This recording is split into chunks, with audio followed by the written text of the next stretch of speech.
भारतीय सिनेमा के स्वर्णिम काल में संगीत केवल मनोरंजन का साधन नहीं था, बल्कि ये आत्मा की पुकार हुआ करता था।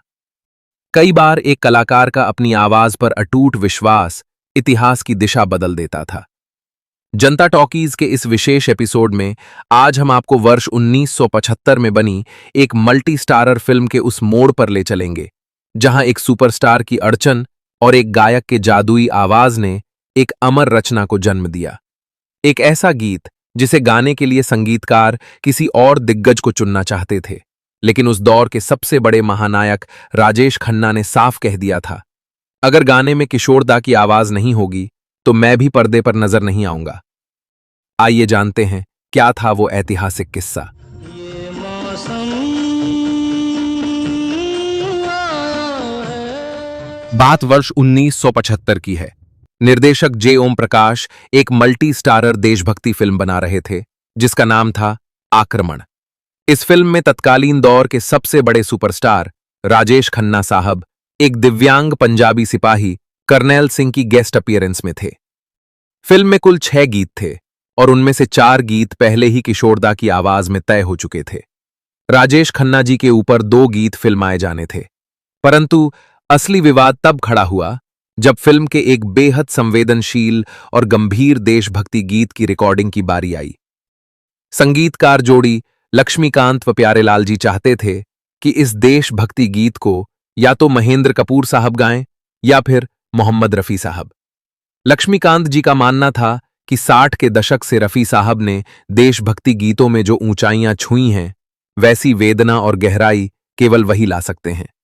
उनका विचार था कि किशोरदा ने इस तरह का गंभीर और उदास देशभक्ति गीत पहले कभी नहीं गाया है। जैसे ही राजेश खन्ना साहब को पता चला कि एलपी जोड़ी रफी साहब या महेंद्र कपूर साहब को लेने की योजना बना रही है, वे तुरंत स्टूडियो पहुंचे। स्टूडियो का माहौल गर्मा गया। काका ने सीधे लक्ष्मीकांत जी से कहा, फिल्म में मेरी सिर्फ स्पेशल अपीयरेंस है और मेरे ऊपर 2 गाने हैं। पूरी फिल्म में किशोरदा ही गा रहे हैं, तो मेरे इस गीत में क्यों नहीं? लक्ष्मीकांत जी ने समझाने का प्रयास किया, राजेश जी, ये बहुत ही भावुक और उदास देशभक्ति गीत है। रफी साहब इसमें चमत्कार कर देंगे। परंतु काका अपनी बात पर अड़ गए। उन्होंने कहा, मुझे रफी साहब की महानता पर कोई संदेह नहीं है, लेकिन इस गीत में जिस दर्द और आत्मीयता की आवश्यकता है, वो केवल किशोरदा ही दे सकते हैं। बाकी आप मुझ पर छोड़ दीजिए। जब लक्ष्मीकांत जी फिर भी संकोच कर रहे थे, तो राजेश खन्ना सीधे निर्देशक के पास चले गए। काका ने स्पष्ट शब्दों में कहा कि यदि ये गीत किशोरदा नहीं गाएंगे तो उनका इस फिल्म में काम करने का कोई औचित्य नहीं रह जाता। निर्देशक किसी भी कीमत पर राजेश खन्ना जैसे सुपरस्टार को खोना सहन नहीं कर सकते थे। उन्होंने तुरंत हस्तक्षेप किया और गीत के लिए किशोरदा का नाम पक्का करवा दिया। और फिर आया रिकॉर्डिंग का वो ऐतिहासिक दिन। किशोरदा को एक ही दिन में 2 गीत रिकॉर्ड करने थे। पहला गीत जो किशोरदा ने रिकॉर्ड किया वो था एक तेज रफ्तार मस्ती से भरा फौजी गाना। फौजी गया जब गाँव में, फौजी गया जब गाँव में। किशोरदा ने जिस ऊर्जा और मस्ती के साथ ये गाना गाया, स्टूडियो में मौजूद हर कोई झूम उठा। परंतु कोने में बैठे राजेश खन्ना साहब के चेहरे पर गहरी चिंता की रेखाएं थीं।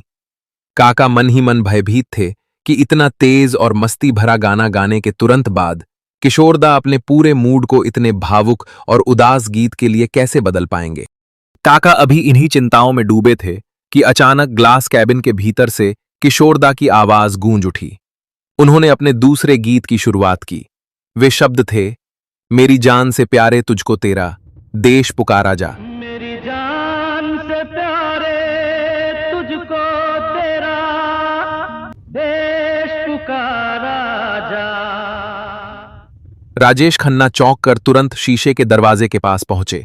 उन्होंने देखा कि संगीतकार लक्ष्मीकांत जी शून्य में टकटकी लगाए खड़े थे, मानो उन पर किसी दिव्य शक्ति का साया आ गया हो। ओ वीर जवानों, अपने पे ये इल्जाम न आए। गीत में किशोरदा के आवाज की वो थरथराहट, वो दर्द और देश के प्रति वो असीम प्रेम सुनकर स्टूडियो का माहौल पूरी तरह बदल गया। उसके बच्चों को पाले जो घर वापस जब रिकॉर्डिंग समाप्त हुई तो स्टूडियो में मौजूद हर एक की आंखों में आंसू थे। पूरा स्टूडियो तालियों की गड़गड़ाहट से गूंज उठा। किशोरदा नम आंखों के साथ कैबिन से बाहर निकले।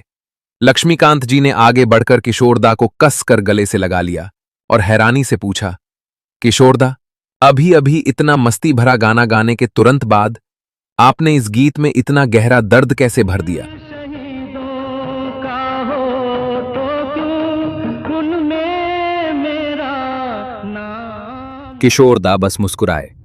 उन्होंने एलपी जोड़ी के संगीत संयोजन और विशेष रूप से आनंद बख्शी साहब के लिखे शब्दों की बहुत तारीफ की, जिनकी पंक्तियों ने किशोरदा के मन को गहराई तक छू लिया था। जब फिल्म रिलीज हुई तो किशोरदा के गाए ये दोनों ही गीत बेहद लोकप्रिय हुए। परंतु देखो वीर जवानों केवल एक हिट गाना बनकर नहीं रहा, बल्कि भारतीय देशभक्ति गीतों के इतिहास का एक अमर प्रतीक बन गया। पहले भारतवासी, हिंदू मुस्लिम सिख ईसाई। दशक बीत गए, लेकिन आज भी 15 अगस्त और 26 जनवरी के अवसरों पर जब ये गीत देश के कोने कोने में गूंजता है तो हर भारतीय का सीना गर्व से चौड़ा हो जाता है और आंखें नम हो जाती हैं। चलते हैं वो आएंगे, ये कहना मुश्किल होगा। राजेश खन्ना साहब की वो जिद केवल एक गायक के प्रति उनका प्रेम नहीं था, बल्कि ये उस महान पारखी नजर की जीत थी जिसने किशोरदा के आवाज में छिपे राष्ट्र प्रेम के उस निर्मल झरने को पहचान लिया था। यदि सुरों और देशभक्ति के इस अनूठे संगम की कहानी ने आपके दिल को छुआ हो तो अपने विचार नीचे कमेंट्स में अवश्य लिखें। इस वीडियो को लाइक, शेयर और हाइप करें और जनता टॉकीज परिवार से जुड़ने के लिए सब्सक्राइब करना ना भूलें। जय हिंद, जय भारत, नमस्कार। खून पे ये